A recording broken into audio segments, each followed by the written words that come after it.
I only rode for Yeti for 1 year, and it was for a specific reason. But I was able to ride something that was really limited. I mean, I rode some other really limited bikes after that. But this was the first, to me, it's like the first bike that everybody kind of wanted, but nobody could get.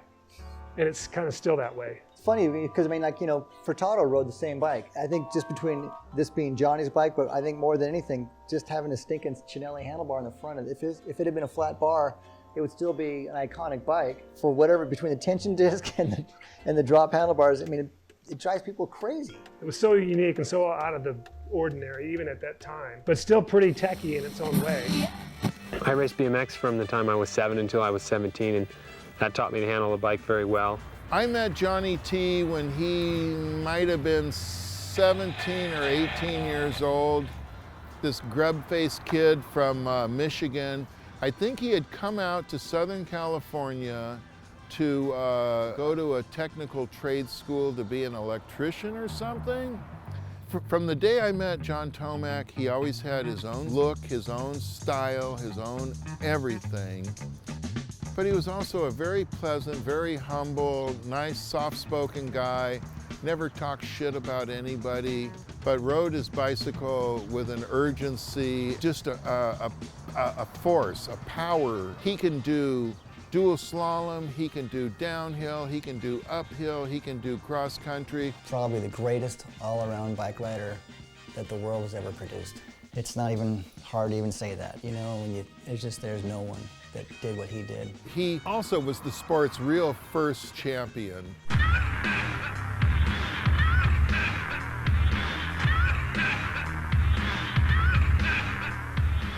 Think of it as the Ryder Cup with plenty of dirt and sweat.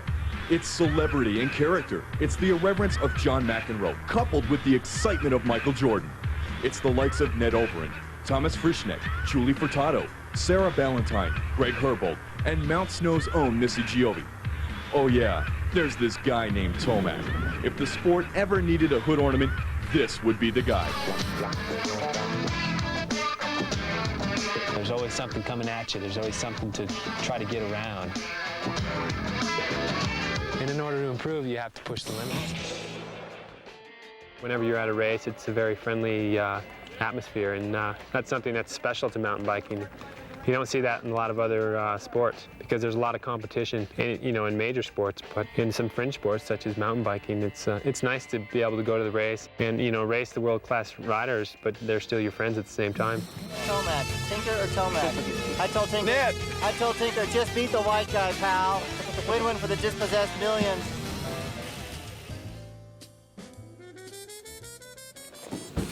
All right, Johnny.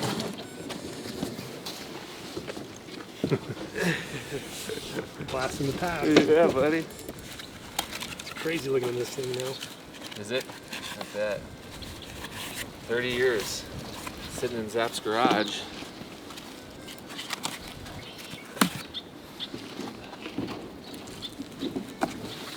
I didn't have that motocross action sticker on there.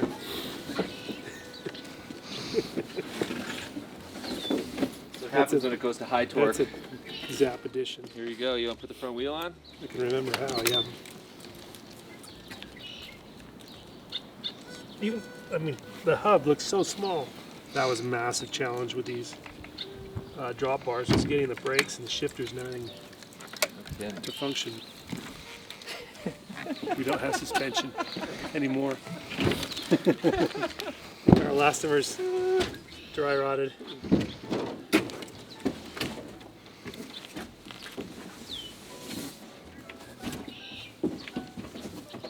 The cog set and the chain rings are just crazy, huh? Like how small the cogs are. How's it feel seeing it? It's cool. Yeah. Taking over the lead on the descent is John Tomac. Okay, so here we are in the famous Tomac garage in Cortez, Colorado. Johnny T and me and the Yeti C-26 that was made famous in the summer late summer of 1990. So much to talk about this bike, John. You know, as you know, and as much as you remember, as much as I remember, we could try to combine the two. But just take us back if you can in terms of 1990. Don't forget John Tomac. Save the ozone. The extreme mountain bikers. Well, I originally started with BMX. So I did BMX Right. through 85. And then in 86, really, I started racing mountain bikes. Right. So I was 86, kind of getting into mountain biking. 87 and 88 and 89, I was, pretty much a mountain biker. Yep. With some road cycling kind of on the side, but more focused on mountain biking. But I was getting better at road cycling at the same time. In 89, I was riding for Mongoose at that time, and then I couldn't come to terms with them. We couldn't make a deal for a mountain bike contract. But I did have my road cycling deal. At that point, I was riding for 7-Eleven. I was focused enough on that, but I also wanted to still do mountain biking. And I had known John Parker from early Sure. mountain bike days. Right. And since I couldn't get a contract with a major mountain bike manufacturer, I went to John to get product, and he had a race team, and it was a little more freedom there, a little smaller size program, and there wasn't really any money exchanged. It was Right. just give me the product that I need to race. We raced that whole year on nothing more than a gentleman's handshake. And I had good contracts with Tioga and some other sponsors to kind of pay the bills on the mountain bike side. So that's how I ended up on a Yeti. How much convincing did it take when you did, like in terms of the guys Euros and 7-Eleven team are kind of historically hard-headed and probably didn't think much about mountain biking at the time. Was it a deal for you to like kind of go to them and say, hey, taking the summer off as you did? Or, I mean, I know you still kept 7-Eleven. You were still riding 7-Eleven in '91 even, right? Yeah, we turned to Motorola in Right, 91, Motorola, but right. They were pretty flexible with me. Oh, as long really? as I could do the races that they needed me at, Right. I still did the Northern Nationals and most all of the World Cups. Right. I missed a few here and there. I was able to kind of squeeze it all together, which when you look back on it, it seems really kind of crazy. But Yeah. at that age, I had plenty of energy. And we all did. So I probably spent more time on the road bike. Oh, no kidding. But because of my BMX background, I could jump on a mountain bike and feel perfectly comfortable in the dirt. He used to go with the Yeti guys in my Suburban to all the races because, to be honest, the Yeti guys were a bunch of pot smokers and we had a lot of fun. Tomac was a really serious racer. Most races we went to, we kind of knew he was going to win, and we'd let him sit in the front seat and gave him the privilege of buying us gas to get home. I guess I first saw Vermont when you still had in the Northern Nationals in Vermont in 1990 summer. You had a steel fro, is what you first came back on.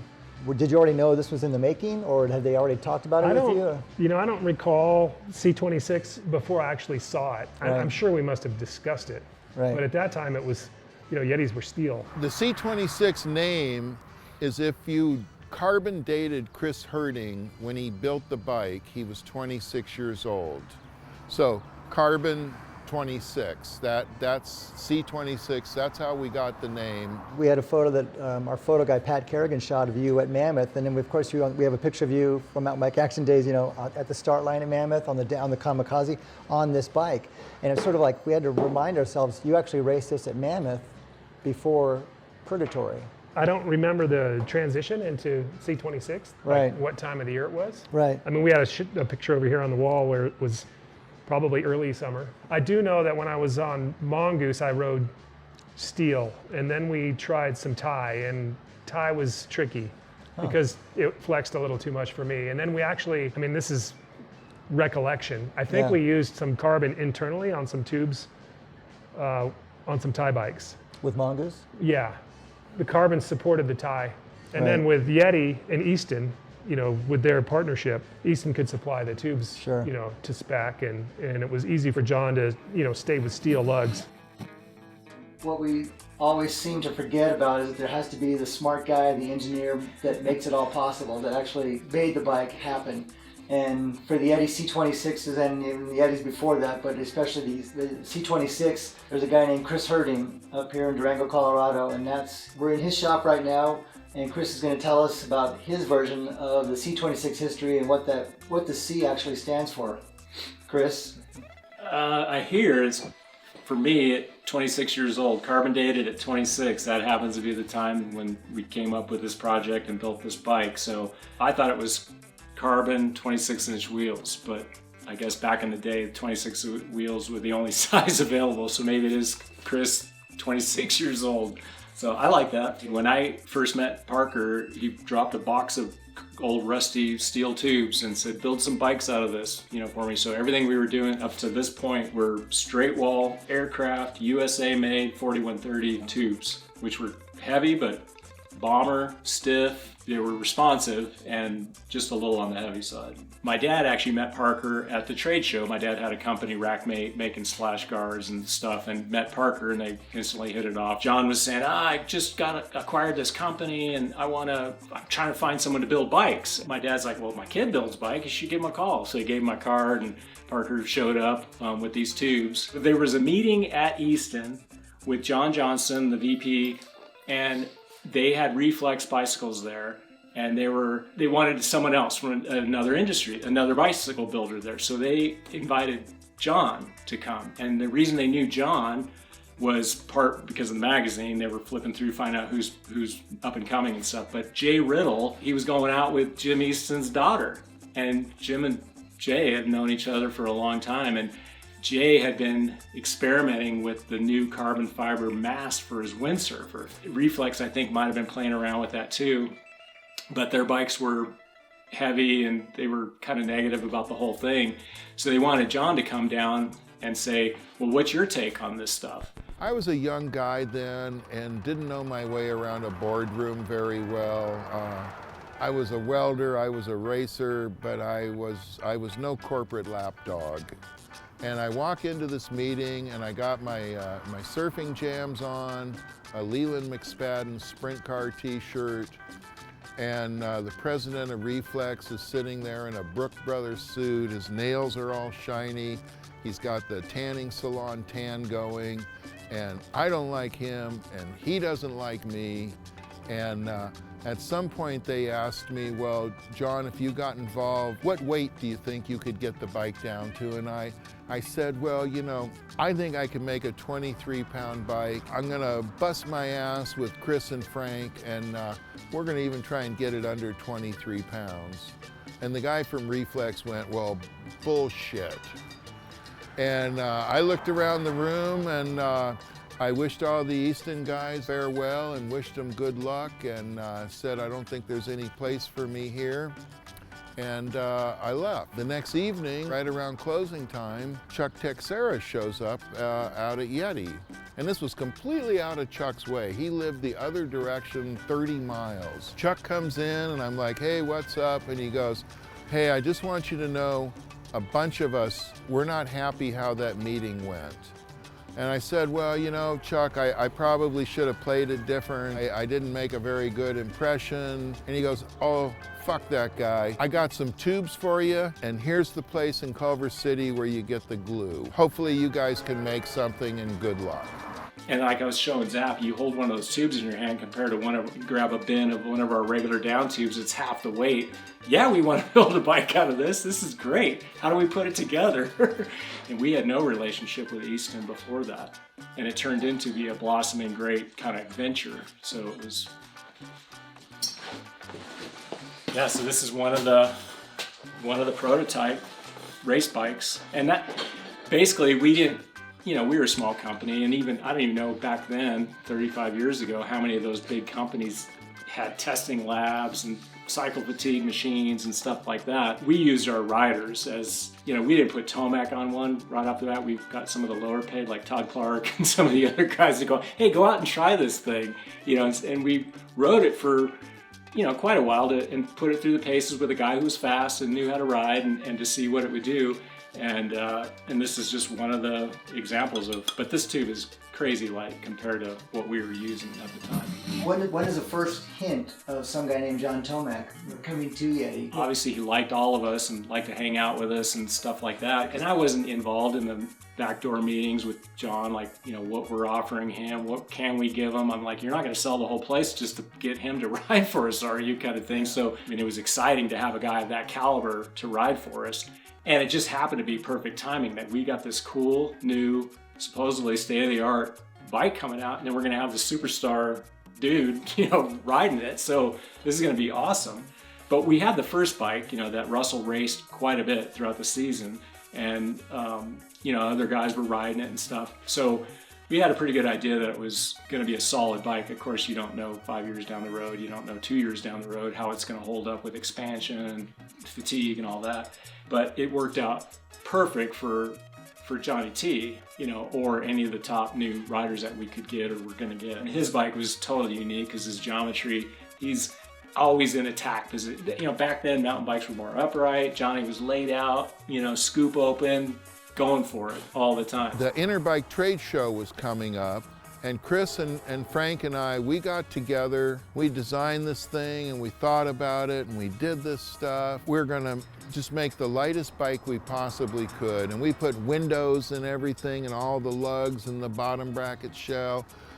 Jed St. Henry and Malibu St. Henry Cycles had these crazy wheels with titanium spokes and nipples. And you know, we put 700C tubes in the tires. We went to a market over by the old Yeti factory in Agora Hills, and we took the pan off of the scale in the produce department. We went inside the store with the bike and hung it on their scale and went, holy fuck, 21.5 pounds. And we're like, what have we done? At some point, John Johnston, the CEO of Easton, John was a wonderful guy who ended up kind of adopting me and mentoring me. I seen him coming into the booth with the president of Reflex. He took that guy and rubbed Mr. Reflex's nose in the Yeti C-26. It created this crazy sensation. And then after Johnny and Julie raced him at the Worlds, everybody wanted this bike. But Chris and Frank and I, we had just gotten product liability insurance. And we didn't want to run down to the corner and use it right away. Chris never had a C-26, Frank didn't, I didn't. It wasn't the bike we wanted to make. We didn't like the solvents you had to use. We didn't like the thermal bonding agent. We didn't like the fumes that came out of the oven. To make one bike, you had an office trash can full of Dixie cups, all this byproduct to make this bike. You know, I'm not saying it was an abomination of nature, but it wasn't that user-friendly. I was having to use Eric Allard's special effects shop. He had a batch oven, so every bike we put together, I had to drive into the San Fernando Valley to, you know, glue it together and cook it. As cool a bike as it was, it just didn't have a future with us. It was labor-intensive. We had no idea how long these things were going to stick together. Back then, it was like, yeah, it's like a bike, you know? I mean, it's just like, again, I was saying, with all the bikes that came through Mountain Bike Action, we just never had the time to like sit back and think, wow, who's going to think about this Klein attitude with this massive rigid, you know, aluminum fork and stem that like Tinker would race? Like, what's that going to be thought about 30 years from now? You know, again, forget the value. I don't even care about the stinking value. That doesn't matter. It's just in terms of the significance of how a particular bike can represent an entire epoch of time in this sport. After the Worlds in 1990, you signed the contract with Raleigh, and you show up on a Raleigh with similar, I mean, it was a titanium back end, but it's similar in terms of a lug frame, carbon tubes. How, if you, as much as we could call, how different was that bike? I think it was pretty close. Oh, really? Yeah, pretty close. The tie would have been lighter. Yeah. And when you put tie in the rear, it's pretty acceptable, you know, because there's not as much stress back here. Yeah. You know, torsional twist that you would get in the front end. So the tie in the rear was good and pretty close to steel. You'd shave some weight. You've said, you know, repeatedly, you know, in terms of running the Cinelli handlebars and everything was, you know, to mimic the road bike. I mean, do you ever have second thoughts of that? I mean, it was like such a psych on everybody that you would roll up to the start line and just like, you know, it's like, it's bad enough he beats us with drop bars, you know? There was courses where it was a disadvantage for sure to have drops on certain downhill sections, but a lot of the cross-country courses I could manage it fairly well. Downhill though, that was a handful. Yeah. And I raced quite a few of them. So yeah. I learned my lesson. Like, it was just too hard. I didn't want to give away an advantage I might have. The drop bars were pretty crazy, but you know, that was Johnny's thing. And my job was certainly not to tell him what to do or how to do it. My job was to listen to him, learn from him, and be there to help him accomplish and achieve these things. You know, there's all these elusive stories about the C-26 and, you know, that some were built at night, clandestine and everything. There's only about a dozen at the most C-26 in the world. The photo I got of you at Durango Worlds coming down to the downhill, again, it's I've personally celebrated as one of my best photos I've ever happened to shoot. I remember is the downhill, I just like literally leaned myself up against a tree in that one long straight section with the water bars, you know. Yeah. And people come by and I was, you know, not a photographer, but I had, you know, shooting photos and 9 times I had no motor drive, just, you know, click, click. And so whoever came by, I would try and shoot them. And, you know, of course, between you and Herbal were like the guys, you know, really everybody's waiting for. So I'm just sitting there waiting, you know, and like someone like Rutherford would come by, you know, scared, all that, you know. And then all of a sudden I hear, of course, you know, the echoing of the disc coming through the trees, you know, and that's when I sort of like, okay, here comes Tomac, he's coming, you know. So I'm just like, you know, I'm going to get, you know, again, no motor drive, I'm going to get my chance. So I had a 105 lens, here he comes, got the shot. A little bit soft maybe, but to me it's just, it's one of my most favorite shots I've ever shot in 38 years of doing this. But I'll just never forget when you went by, I was panicked. When you went by, just, you know, in the drops, and the back end was just like hopping back and forth, and the thing that the tension disc is echoing and everything. And I mean, I was just like sat there kind of like, oh my God, what just happened? I mean, I was like shocked, just sitting there. What was it like for you coming down the purgatory course? There were water bars and it was straight. Yeah. And it was probably almost 40-mile-an-hour section. Yeah. And what happened in that particular run was I was going faster than I'd hit it the whole time. It's just the World Championship run, so you're going to take a little bit more risk. But anyway, I ended up hitting a water bar and jumping further than I jumped before. Well, I landed right in front of the next water bar. Oh, yeah. And then that bucked me kind of into an endo, and I just nose wheelied at 40 for quite a ways. And that was super, super sketchy. Like, could have been a massive endo. Just sitting still, I lived that just by watching you go by. I mean, it was just... That was super high risk. Yeah. I mean, I could probably pick 3 or 4 times in my career where I took that level of risk, and that was one of them. Yeah, nice. Yeah, very unique, very stylish. One point where there's like a 5-6 foot just drop off, a sheer drop off, and a crowd had gathered, exasperated, couldn't believe that Tomac was making this crazy descent with drop bars.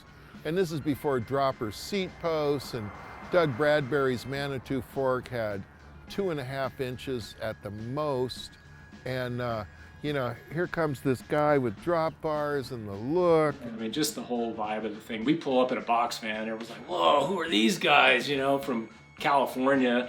Johnny T's strutting around and stuff, hometown guy, and it was just a cool vibe, the whole thing, you know. I just remember riding back, we were staying up there, so we're riding back and forth and just seeing all these different people from Europe, and I had never been to a world-class mountain bike. I don't even know if there was that big of a world-class mountain bike race at the time, but we'd be riding up to the venue, and these guys are speaking all these different languages and stuff, and it just gave you chills just thinking about it. You know, it was such a big event. You know, Durango 1990 was just like, it was, to me, like just in terms of everything we've done, all the races we've gone to, it was just an incredible event. You know, I mean, the first time ever World Championships, and Ed Zink was there, and just so proud of what he had, you know, brought to Durango, and there was the whole, you know, the Europeans, and like Giovanni Bonazzi showing up just crazy, and the worst style, fashion-wise. You know, they were like these psychedelic tights, and it's like, you know, the Euros were a freaking mess. But, you know, there was, you know, Parker just, you know, beaming as always with the box truck. But can you just kind of, as much as you can recall, like to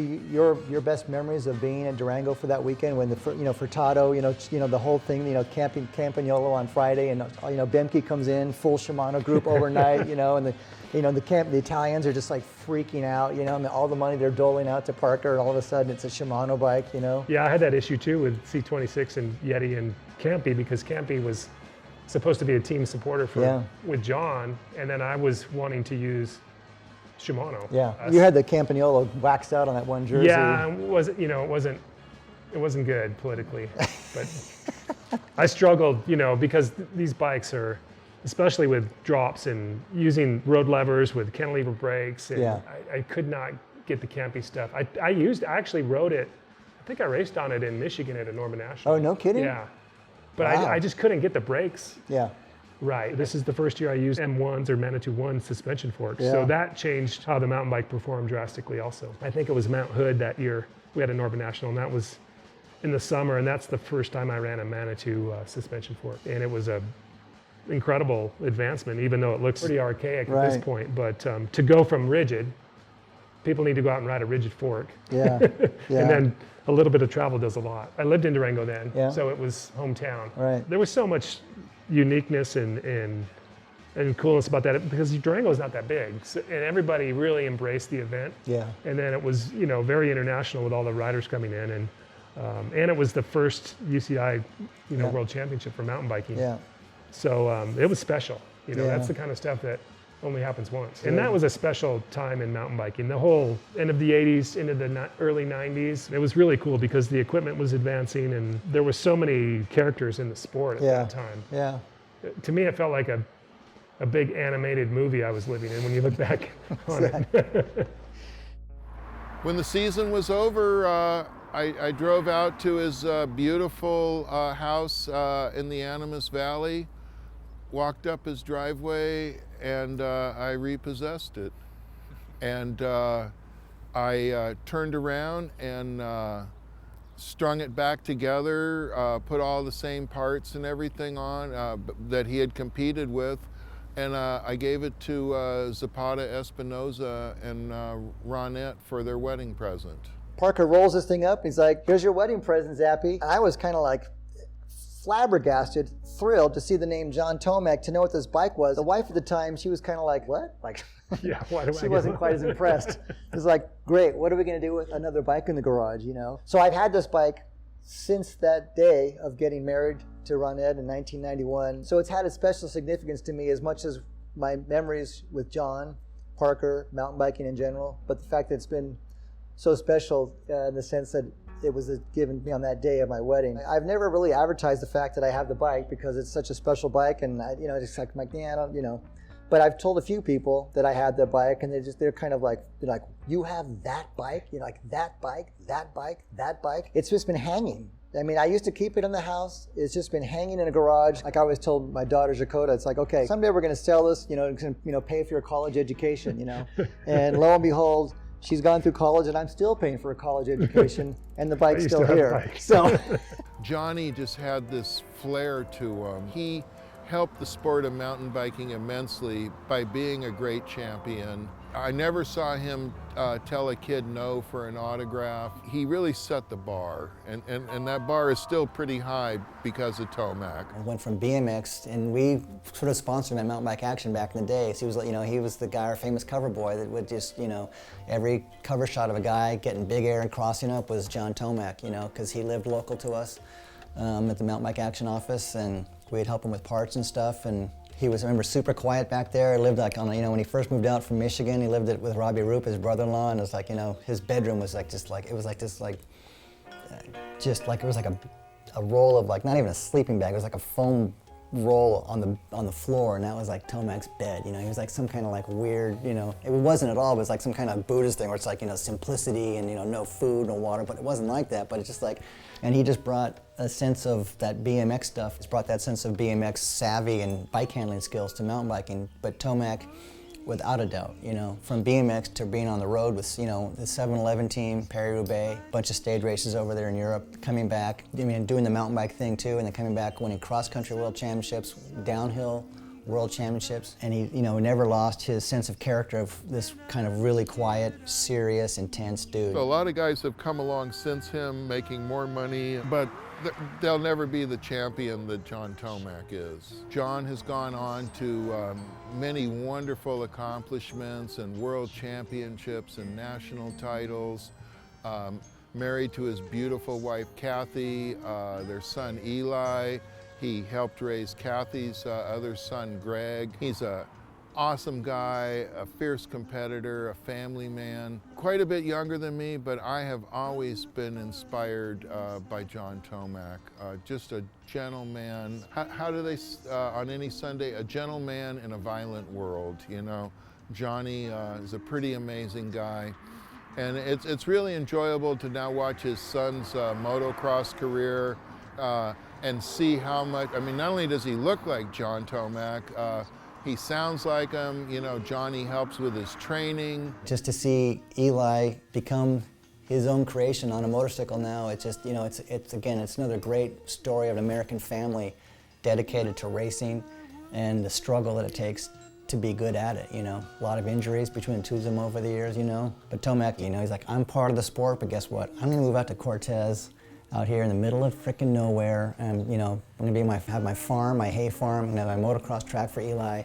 And although he lived in Durango for a while, you know, but just like he's part of the sport, but he's also separate from it, you know, and wants to kind of maintain that separateness. He's an interesting guy, quiet, but just and serious, you know. And guess what? That's what it takes to be the world's best all-around bicycle racer of all time. And that's what that guy owns. You know, it's called the GOAT, greatest of all time. And that's what I think Tomac can legitimately say, you know, on his headstone, here lies the GOAT, you know, of mountain biking.